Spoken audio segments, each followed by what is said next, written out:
দর্শক মণ্ডলী, এই মুহূর্তে আরেকজন ব্যক্তির সাথে আমরা কথা বলতে চাচ্ছি। ওনার প্রথমে আমরা পরিচয় জানতে চাচ্ছি। জি, আসসালামু আলাইকুম। ওয়ালাইকুম আসসালাম। খন্দকার তারিকুল আজিজ শোয়েব।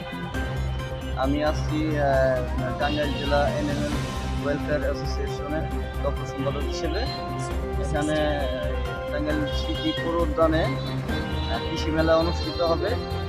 সেখানে আমাদের প্রথমেই বাংলাদেশ এনএমএল ওয়েলফেয়ার অ্যাসোসিয়েশন টাঙ্গাইল জেলা শাখার স্টল থাকবে। সেখানে আপনার আমাদের প্রধানমন্ত্রী জনাব তারেক রহমানের ভ্যাকসিনেশন কর্মসূচি পালন করার কথা আছে, এবং এর সাথে সাথে এখানে ছাগল বিতরণ করা হবে কিছু।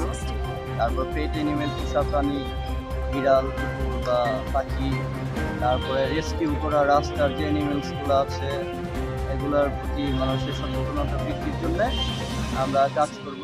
ওইটার সচেতনতা বৃদ্ধির জন্য আমাদের স্টলের থেকে মূলত আমরা মানুষদেরকে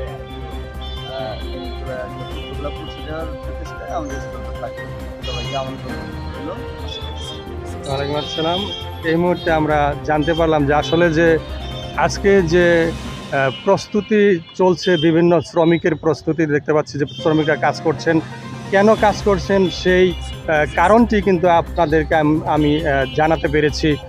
মূলত 14ই এপ্রিল যে আমাদের বাংলাদেশের নবনির্বাচিত মাননীয় প্রধানমন্ত্রী তারেক রহমান এই টাঙ্গাইল শহীদ স্মৃতি পৌর উদ্যানের মাঠে আসবেন। এখানে সেই আগমন উপলক্ষে, শুভ আগমন উপলক্ষে যে কর্মসূচি, তার বার্তা আপনাদেরকে জানালাম।